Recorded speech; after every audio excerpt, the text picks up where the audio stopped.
Mar Vidal es analista económico y nos va a dar su punto de vista y opinión sobre el particular. Mar, buenas noches.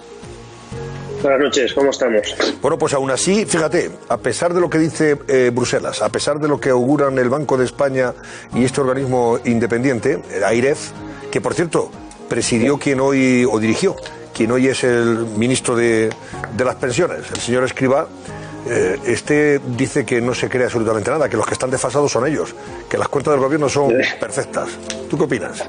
Debería hacerle caso, ¿no? Estuvo ahí y algo debe saber de cómo funciona la IDEF y lo que en realidad eran los hombres de negro, ¿no? Una cosa por el estilo cuando pasamos por la anterior crisis. Pero es que la verdad, ellos, el gobierno de España en estos momentos pone en duda que esto que dice la Comisión Europea sea real, porque se basan en que el tercer trimestre ha tenido unos datos, según ellos, extraordinarios, ¿no? Mucho más de lo que se esperaba. Y aquí ellos olvidan, o por lo menos no comentan, algunos detalles que serían interesantes para realmente calibrar el asunto.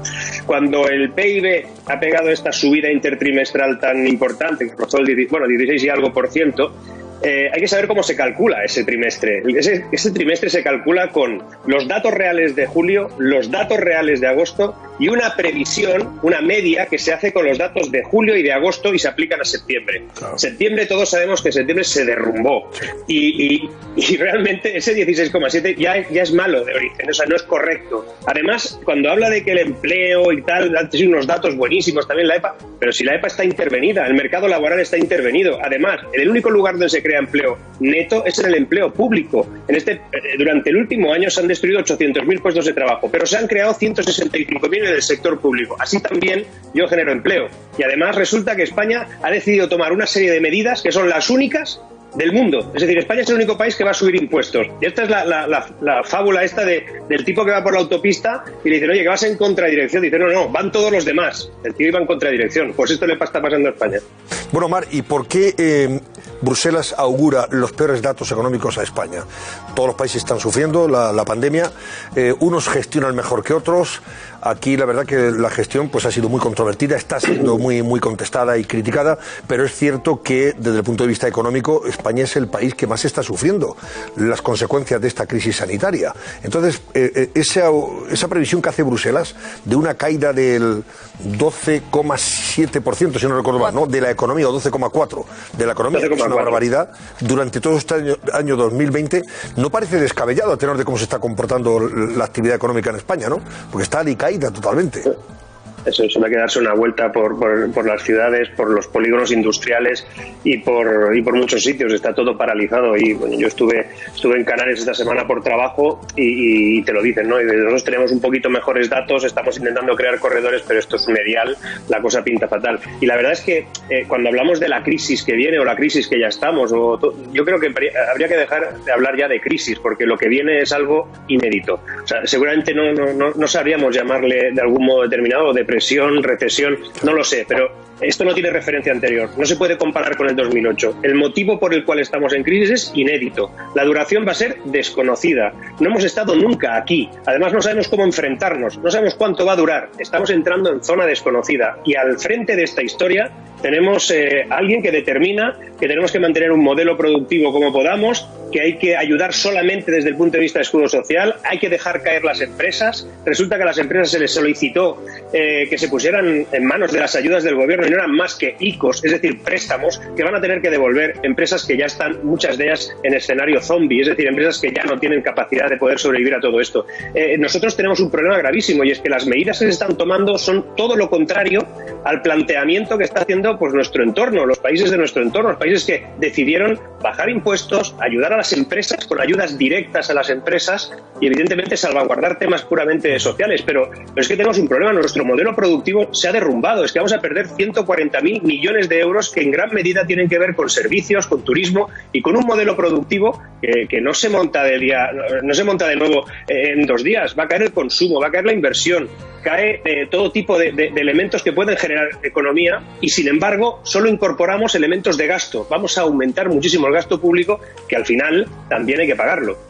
Mar, los presupuestos, las cuentas públicas, en definitiva, tanto el Banco de España como la AIREF, este organismo independiente fiscal, lo que dicen es que están superadas por la situación, que están desfasadas. Esos presupuestos que hemos visto antes, que presentaban con ese boato el presidente del gobierno y su vicepresidente, dice que es un papel mojado en la medida en que, claro, estamos viviendo una situación de crisis sanitaria que todos los días obliga a tomar medidas a las autoridades que restringen la actividad económica. Por tanto, no es descabellado pensar que de aquí a finales de año la actividad económica no es que vaya a mejorar, sino que va a ir empeorando aún más. Hacer una previsión económica en función de unas cifras irreales, pues es lo que lleva a estos organismos, al Banco de España y a la AIREF, a pensar que no vamos a ingresar lo que dice el gobierno que vamos a ingresar y que desde luego no vamos a crecer lo que dice el gobierno que vamos a crecer en esas cuentas. Por tanto, ¿qué debería hacerse en estas circunstancias? Porque eso se está discutiendo en el Parlamento y el gobierno quiere aprobarlas, a pesar de que sean papel mojado y no sirvan para nada.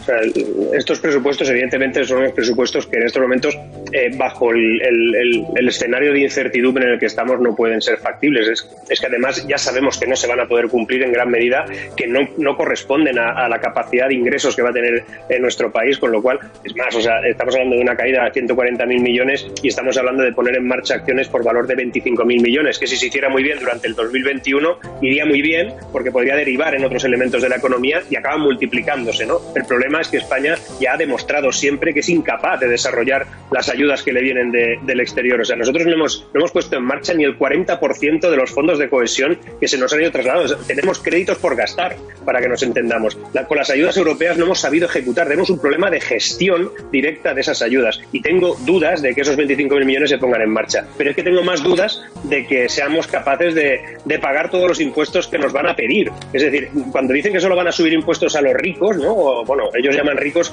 a bastante gente, por cierto, pero en todo caso, a los ricos se olvidan de un concepto económico básico que es la traslación fiscal. Eso lo sabe hasta, bueno, en primer curso te lo explican. Resulta que cuando tú incorporas un coste tributario a alguien, él te lo va a trasladar en algún punto u otro. Si se lo metes a las empresas, a los bancos, a las tecnológicas, lo vas a acabar pagando tú. Si lo aplicas exclusivamente a las rentas más altas, pues van a dejar de gastar. Y si dejan de gastar, van a dejar de consumir. Y si dejan de consumir, dejará de tener ingresos a algún tipo de tienda, comercio o servicio. Con lo cual, a ti al final te va a afectar en tu salario, porque te lo van a tener que bajar o te van a despedir. La traslación fiscal no la aplican ellos. Ellos te suben los impuestos solo a los ricos y no dicen nada más. Tenemos un problema gravísimo de no incorporar tres factores fundamentales muy rápido en la economía inmediata, que es ¿cómo vamos a gestionar la incertidumbre? O sea, este país, ¿cómo piensa gestionar la incertidumbre? ¿Qué se le está animando a las empresas a hacer o cómo se está asesorando a las empresas para que se enfrenten a eso? ¿Cómo nos vamos a enfrentar a la flexibilidad necesaria que se requiere para esa economía incierta? Y tres, las ayudas sobre la tecnología, las ayudas sobre la estimulación de un modelo productivo más tecnológico, al final, ¿en qué se van a traducir? ¿En dos o tres eslóganes? ¿O vamos a meterle pasta directamente a las compañías que puedan ser viables tecnológicamente hablando en un futuro inmediato, un futuro a medio plazo? Porque algo hay que hacer en ese sentido. No podemos volver al modelo productivo anterior porque ha quedado demostrado que va a pasar años y años hasta que eso se recupere, si es que se recupera. Marc, dos apuntes con la previsión de Bruselas sobre nuestro último trimestre en España. Esa caída del 12,4% del PIB español no incluye los presupuestos generales del Estado. La pregunta es, ¿la previsión entonces será aún peor? Y segundo apunte de esa previsión de Bruselas. Bruselas primero dice que vamos a caer el país que más de la Unión Europea, pero que seremos el que crezca por encima de la media en el 2021 y el 2022. ¿Cómo se come eso? Lo primero es que estos de Bruselas son unos tecnócratas que se dedican a hacer prospecciones. La gran mayoría de las veces se basan incluso en los datos que les envían directamente desde el Ministerio de Economía. O sea, quiero decir que es como de aurora boreal, ¿no? Porque cuando hablamos, por ejemplo, de lo que dice el Fondo Monetario Internacional, pues ellos, por ejemplo, se basan en los datos que envía España y 4 organismos más, ¿no? Pero en este caso, ellos se están basando en una serie de criterios que tienen que ver con unos presupuestos que son absolutamente no son conexos con la realidad, no tienen nada que ver, lo acabamos de explicar, ¿no? Pero además es que cuando incorporan datos sobre un cálculo prospectivo para el 2021 y 2022, ahí sí que ya entramos en zona surrealista completamente. Nadie sabe en estos momentos cómo va a acabar este año. ¿Cómo leches vamos a saber cómo va a ser el año que viene? Y el 22 ya ni lo pintemos.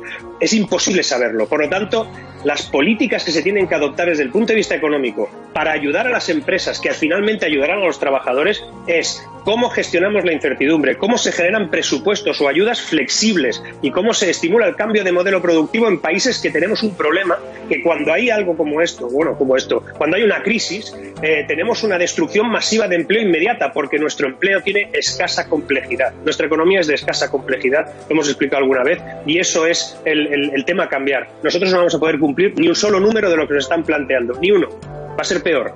Y va a ser peor porque las actividades que se van a plantear a partir de ahora son muy intervencionistas en algunos elementos, pero de poca ayuda realmente a las empresas. ¿Qué van a hacer cuando las empresas en mayo, cuando todas las que pidieron un ICO para intentar sobrevivir en estos meses, qué van a hacer cuando esas empresas en mayo no puedan pagar los ICOs? Cuando demuestre claramente la situación de que están totalmente cerradas y quebradas, ¿qué van a hacer? ¿Van a ampliar el periodo, la carencia? ¿Van a ampliar los ICOs? ¿Cómo lo piensan hacer? Porque esas empresas hoy en día, muchas de ellas dependen solo de eso.